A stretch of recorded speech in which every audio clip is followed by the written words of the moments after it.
It's great to have you here on the Clark Howard Show. You know, our mission is to serve you with advice and information that empowers you so you make better financial decisions in your life. And I hope you have an absolutely great weekend ahead. Maybe you even have some travel plans. If you do have any travel coming up, I want you to stick around and listen to the second half of this episode, because I'm going to talk about the real ID requirements, electronic driver's licenses, and new ways for you to renew, a new way for you to renew your passport that's awesome. But before that, I'm going to start my day off with you with something I'm so excited about.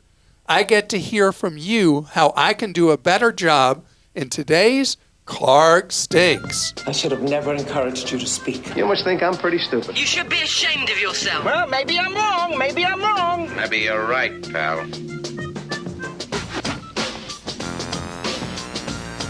All right. First, actually, there were a lot about this one that came in, Clark. Thanks. When I did it, I knew. Yeah. I knew we were going to get a lot. Thanks for all the years of great advice, Clark. So, Germans and Europeans live longer, but Americans eat, quote-unquote, healthier, but have shorter and unhealthier lives. Maybe Americans should rethink what we consider a healthy diet. Love you, Clark, but don't blame the butter for what the bread has done to us. Jacob.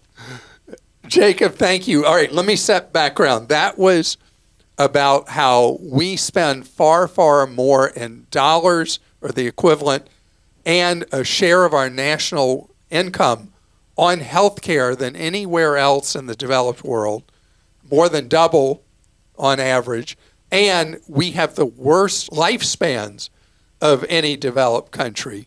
And Americans are always blamed for this because of how we eat.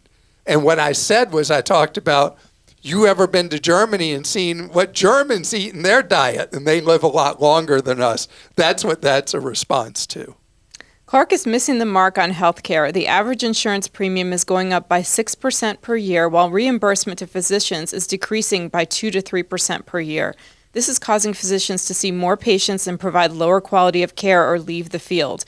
The insurance executives continue to get higher pay. Dan, thank you. And it is true that physicians are getting a smaller and smaller slice of the pie, particularly any primary care, pediatrician, general practitioner, an internal medicine doctor. The primary care doctors are having their income eroded like you can't believe, and specialists are not getting the kind of money they used to get. Where's the money going? It's not the money that's going to insurance executives, even though that may be excessive. It's all hospital-based charges. If you look at the cost of health care in the United States, the money is all going to the hospital systems. Hospital administrators now, many make more than $10 million a year working at supposed nonprofits.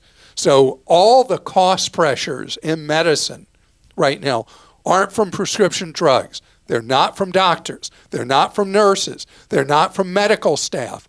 It's all hospitals are causing all the problems with costs for medical care in the United States. And it's not even close. you stink just a little, like a shirt I wore to the gym but can get one more day out of. I took your TV advice and twice bought the no-name brand for about $200 for a 55-inch screen. Each time they lasted only a year and a half. Maybe spending more in this case makes more sense, Michael. Michael, man, don't ever buy a lottery ticket because the math on breakage of TVs is so in your favor. The odds that you could have two purchases of 55-inch TVs and both of them die on you in 18 months, the odds say that's almost impossible. Anybody could get a lemon TV once. That's crazy what happened to you. Very, very rare.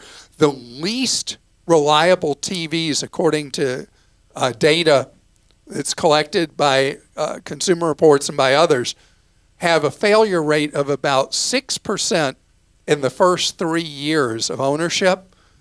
You obviously went way past that twice. So I still believe that you don't want to buy a state-of-the-art TV, and I think you just got really unlucky. If you bought a TV at one of the warehouse clubs, usually you're going to have a minimum warranty on the TV of 2 years, more typically 3 or 5. So even if you buy the cheapo TV, it wouldn't be money coming out of your pocket if it did fail prematurely. You told a listener not to worry about the different credit scores from two different banks because, among other reasons, the scores could have been derived from different bureaus' credit reports. Shouldn't you have advised the listener to check the actual credit reports from all three bureaus in case perhaps one of them has a piece of wrong data included? Rick, you're completely right, and that is a failure on my part not to say that.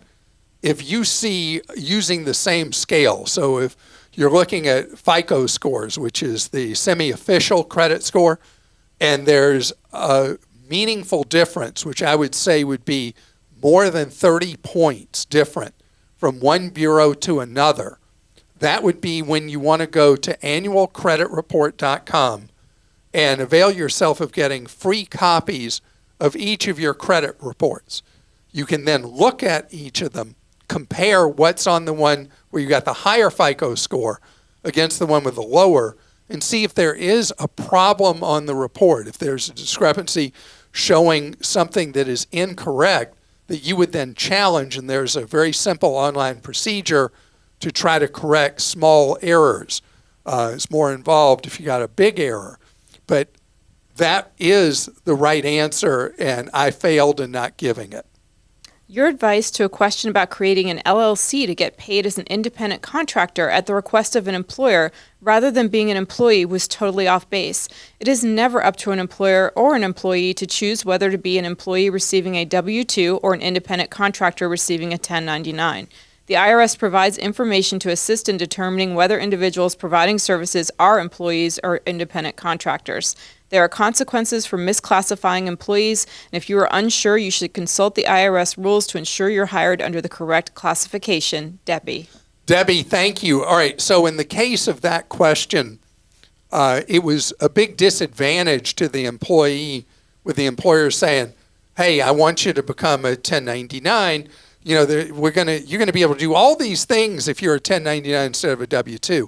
All the advantages in that scenario, as told in the post we received, would flow to the now employer who would become a non-employer paying that individual 1099.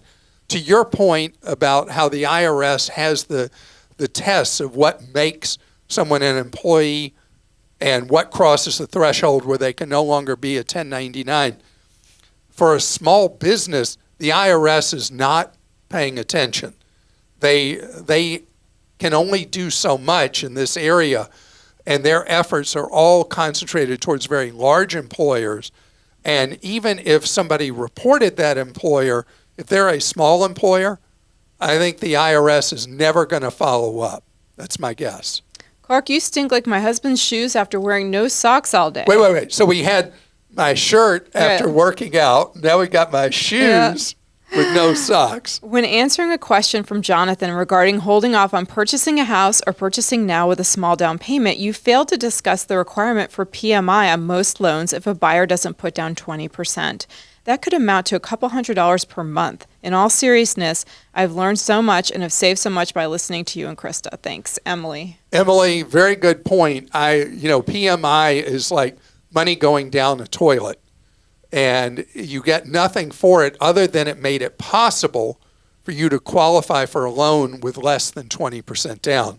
There's a point I should have made that somebody brought up to me outside of this room when I was out and about. People are always coming up saying things to me that I should have said, hey, a lot of credit unions hold their loans in portfolio, and you would not be required to have PMI on a lower down payment mortgage. And that's a point I should have made. And that varies from credit union to credit union. What it means holding in portfolio is that when you arrange a mortgage loan with most lenders, they're almost just like a retailer. They immediately sell off ownership of that loan, and it has to be compliant with the rules for selling a loan off in the secondary market, which will virtually 100% of the time require a private mortgage insurance policy on loans with down payments of less than 20%. And you may avoid that with a credit union. The air got a little stinky when I heard Clark recently put down my favorite airlines, Allegiant, Frontier, and Spirit. I typically fly one of them depending on where I'm going and rarely have had issues. My wife and I recently went on an Alaskan cruise and were stranded by Delta in Seattle and were told we would have to wait 4 days for a flight back to Orlando. This was during the software update issues. They didn't offer any assistance in getting a hotel or rental car, and the counter people were rude. The other flight was on United and had a very unorganized boarding process, causing us to be late and almost missing our connection. They made half the plane check their carry-ons, and after we boarded, 1/3 of the overhead space was empty. The pilot announced very early on that some wouldn't make their connections and that they may want to make alternative plans. When we were close to the airport, he announced we actually would only be minutes late, causing even more confusion. We flew Frontier home having zero issues and making me appreciate them even more. I will pay less and get more on the discounters, as I was not impressed flying the full fare airlines. Mike, thank you. Gosh, I would not want to say that the three full fare airlines, American, United, and Delta, are absolutely royalty. They tend to have more flights. There tend to be more alternatives when something melts down. The biggest problem with Allegiant, Frontier, and Spirit is that if a flight cancels, they may not have another flight in that route for a few days. In the Delta meltdown earlier this year, I got stranded. Christa, you got stranded one day. Yeah, but I was in good shape. You were in good luckily. shape. But it was just a very unusual circumstance. And truthfully, Delta handled it at the time very poorly, has handled the aftermath even worse, and has never owned up to responsibility. They should have done better than they did. The most important thing we're missing, okay, so I'm going to beat a dead horse here. We used to have a rule in the United States called Rule 240. And when the airline you had bought a ticket from could not get you to your destination as originally scheduled, they were required to buy you a ticket on another airline, the next flight available, to get you to where you were going. And this is something we need so badly in the United States again. I wonder where that phrase "beat a dead horse" comes from, by the way. That's I a have no terrible idea. phrase. Recently, you ranted about hotel points programs. I'm betting you're right about a lot of them, but I don't think you are about IHG. I'm a longtime IHG rewards member, and I still find the points valuable. My annual rate on the card is $99, but I get a free night each year, so it pays for itself. I rarely use the card in lieu of my 2.5% card, so I'm not concerned about the value of earning points on purchases. I recently re-upped my balance by purchasing 200,000 points for $1,000. That's a half cent per point. I only do this when they offer bonus points. I often find rooms at Holiday Inn, Express, or Staybridge Suites for less than 20,000 points, which equates to $100 or less with no taxes and fees.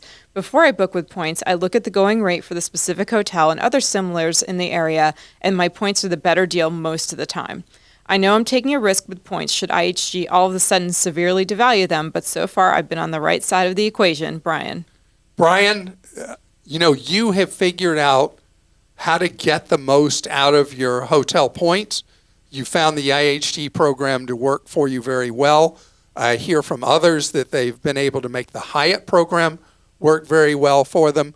The two dominant programs and hotel owners in the world, Marriott and Hilton, I have not heard from anybody telling me that I'm wrong about how much they've devalued their points and how bad a deal it is now with either of those programs using points for free stays. But I'm glad you figured it out, and if somebody who's a Bonvoy member or Hilton Honors member has also figured out a way to make it work for them, keep doing it. In a recent episode, you mentioned that veterinary professionals are trained to upsell certain treatments and items. This is just not true. As a licensed veterinary technician, I take pride in offering the best medicine to pet owners, and it hurt to hear you feel otherwise. We do not offer unnecessary tests or treatments just to scam an owner, and it would be against our code of ethics to do so. Veterinary professionals have one of the highest suicide rates due to emotionally challenging cases Really? and volatile clients. I've not heard that. Yeah. Have you heard that? No, I didn't know that. This type of outlook opens doors to owners becoming abusive with us and puts patients at risk of not getting proper care because of what they heard on a radio show. As medicine costs rise and most pets lack insurance, I see how affording vet care is challenging, but this was really stinky outlook. Thanks, Kelly.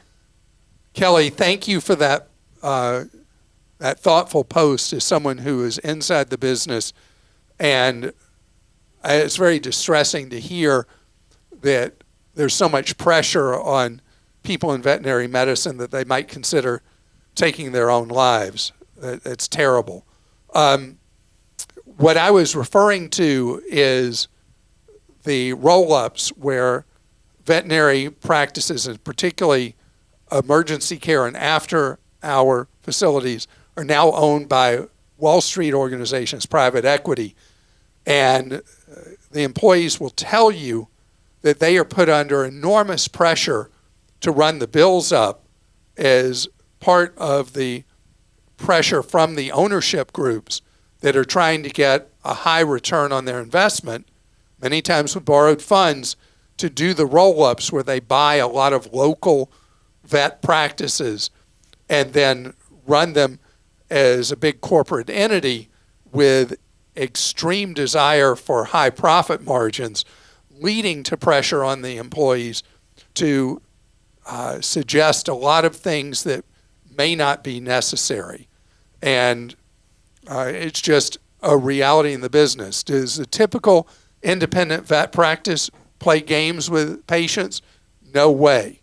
Not that anything I've ever heard at any time about independent veterinary practices. I want to tell all of you who posted how much I appreciate you taking the time to do so, because any of us end up with our blinders on and are thinking when we hear something, and to have the different perspectives brought in is really great. And also times that the answer I've given to something is incomplete and I didn't serve you as a listener or viewer as well as I should have, it means a lot to me to get it right. And I just want you to know how thankful I am to you for taking the time to write your post for Clark Stinks. Coming up ahead, I'm going to tell you some things that don't stink that are getting better for you and me when we travel. So travel has surprises, has hassles and all the rest. And I want to get the bad news out of the way first. The United Kingdom has just announced with almost no advance notice that starting the first week of January, Americans are going to have to buy an electronic visa ahead of time for entering the Great Britain. And the fees are going to be pretty reasonable at first. Who knows what they'll be eventually. The upside is that with this electronic advance registry, it means that entering the United Kingdom will be typically a lot easier, that Americans will now be able to go through electronic entry gates in most United Kingdom airports most of the time. So you'll just, instead of having who knows how long immigration line with your, I don't know if they're calling it an ETSA or an ETA or whatever, there are these different terms countries are using around the world. But you will register, purchase it, it'll issue to you, and then you'll be able, in theory, to be in the country from when you land and get to immigration in just a couple of minutes going through the electronic gate. Europe is, because Britain's no longer part of the EU, but the rest of the EU itself, sometime in 25, not determined yet, is also going to require electronic travel authority thingy in order to be able to enter. Hopefully it will also get you through immigration a lot quicker in the EU. We'll see with that. The other thing is in the United States, almost 20 years delayed, Real ID is really finally going to be required for travel in 25. And this document, the Real ID, is a symbol that goes on your driver's license. In the upper corner, most states it's a star. Some states have a star with another symbol that's particular to that state. But it means that they've done, you've provided supporting documentation to your state that verifies you are who you say you are and that you really have a legal right to have a driver's license in the United States, blah, blah, blah. And that's going to be required. And as an alternative, you'll be able to present a passport at the TSA station checks. Now, also, more and more states now have electronic driver's licenses. And I have one. I have my actual driver's license and I have my electronic. So I've had the option for months to be able to use my electronic one, and none of the airports participating have I managed to go through a security line where I could use my electronic driver's license. But it's going to become common that you won't have to fish out your driver's license anymore, and you're going to see that becomes steadily an easier thing with TSA around the country, that you'll just use your phone and, like you do, tap to pay if you use Apple Pay or Google Wallet, that you'll be able to tap your driver's license, bam, they'll know who you are, and you're good to go. And passports, speaking of electronics, I am so excited about this. A few months ago, I told you that there was an experiment going on, and each day there were a certain number of spaces that were open for a pilot program where a lot of travelers, when their passport needed renewal, would no longer have to fill out paperwork. You could go online and do a streamlined application and send it in. Just pay your fees on there, you're done. Well, now it's past pilot, and most travelers now with a renewal passport will qualify for, and there's not going to be where you have to get on there so many spaces a day or anything like that. You'll just be able to renew that passport online, which is so much easier. Passports are expensive, though. Oh, yeah. Okay, this came in from Carl in Wisconsin. Dear Clark, why does everybody need my social security number? I recently bought car insurance. When I expressed concern about giving them my social security number, the rep told me that they only ask for the first 4 digits of your number. Well, after usually it's last four. Yeah. Well, after I got the policy in place, they invited me to create an online account where they asked for the last 4 digits of my social security number. So now they were only 1 digit away from having the whole thing. So why does everybody from the power company to the dentist to the insurance companies need this number? And how do you navigate not giving it to them when the online system won't let you move forward without filling in the box?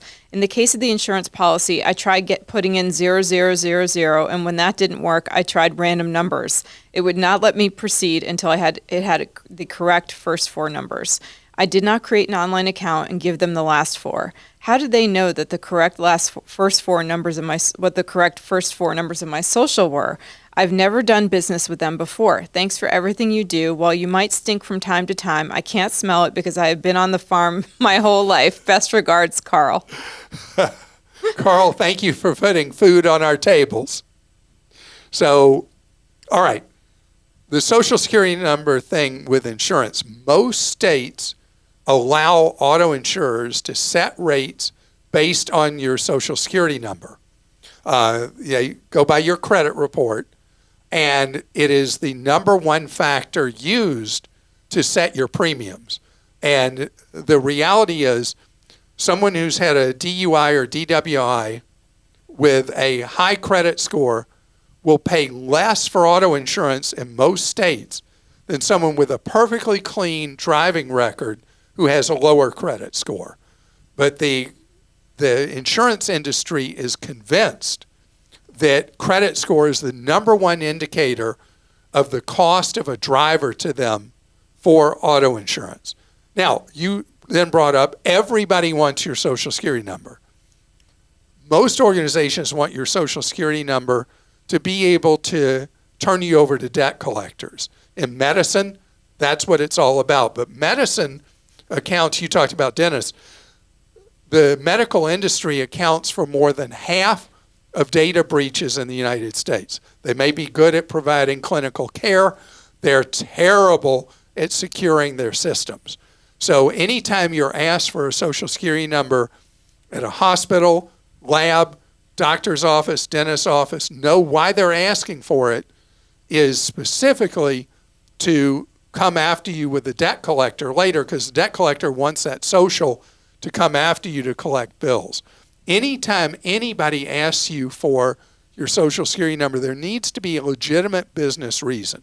Power company, why do they ask for it? They are extending credit to you.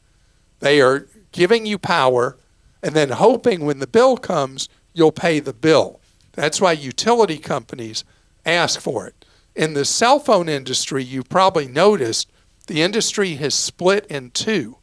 There are the main players that require a credit check and want your Social Security number, and then everybody else who doesn't care what your Social Security number is. And the funny thing is, and it's so odd, in the mobile phone industry, the lowest rates are with all the people who don't ask for your Social Security number. Todd in Georgia says, how do you dispute move-out fees from a student apartment when they threaten to send the debt to collections? We have disputed the move-out charges assessed in writing, and the apartment complex has reduced the charges. We disputed the new assessment and provided support for why the charges were not reasonable or warranted. One of the charges was for renter's insurance, which we had provided evidence that my daughter had her own renter's insurance in force throughout the lease. Another charge was for cleaning the bathtub. The bathtub was cleaner at move-out than when my daughter moved in 18 months ago. There was no security deposit at move-in. Todd, gosh, have I had complaints about this with the student housing. What's happened around the United States, if you're not aware, if you don't have a kid in college in the last 5-10 years, is most dormitory housing is now privatized. It is done by private developers, and they are quasi-apartments typically that are kind of a cross between a dorm and an apartment, except there's no supervision. And truth be told, a lot of these places get beaten to death by the students. So it's very common that parents will receive a letter demanding a very large amount of money at move-out. And you mentioned the bathtub. When you do a move out, or your student, your child who's a student does a move out of housing, they've got to get the place really clean and document it with pictures and with video, because that may come back later, because the people who work as rental agents at these apartment complexes, they are expected to find a lot of things wrong with every student move out and then charge a lot of money. You were able to deal with the renter's insurance charge and the other stuff, and you just keep disputing in writing, and they'll have to make a decision. Do they want to fight with you or drop it?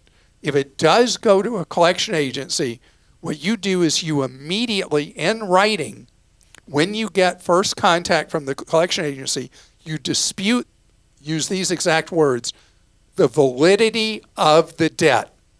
And you then give the explanation and documentation.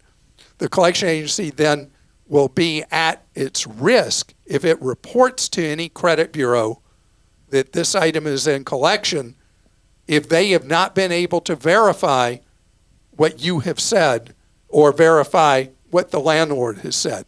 They will usually drop it themselves as well. It doesn't mean that it won't then later be sold to another collection agency, but you've got to stay on this or negotiate down to a point that you're like, fine, I'm suing for peace.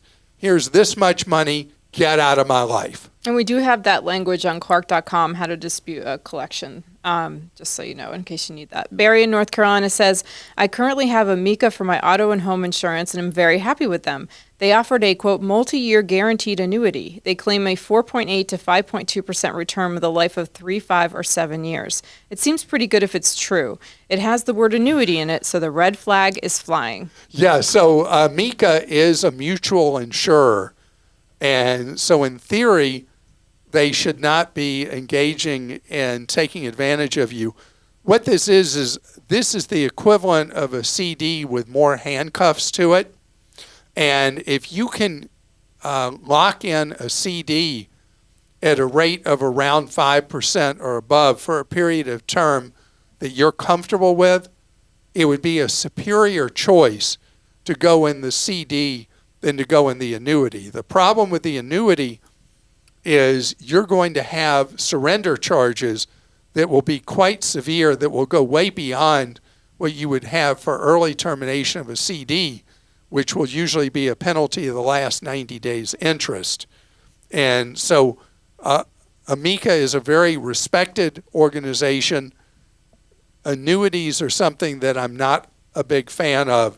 They are very appealing to people right now with the 5 and 7 year terms in particular, because as the inflation dragon has been slayed, interest rates that you and I can earn on savings type instruments are going down.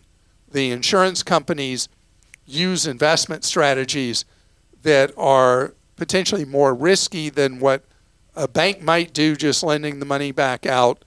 And that's how they're able to offer what may be a higher rate of interest than you could get from a bank or credit union. But shop around, and if you can get equivalent to what Amica is offering in this annuity, I would definitely go with the bank or credit union equivalent. Particularly the online banks may offer you a really good deal on a longer term CD. And I want to thank you so much for joining us today on the podcast. I hope that this weekend you have coming up is absolutely fantastic. And know that we serve you all weekend long at Clark.com and ClarkDeals.com. And Clark Deals is really important right now because this is weird to say, but here we are in the second week of October, and we're already in the teeth of Christmas sales. So Clark Deals is going to be really important for you stretching every dollar. Know what we're devoted to? You learning ways to save more, spend less, and avoid getting ripped off. And see you Monday.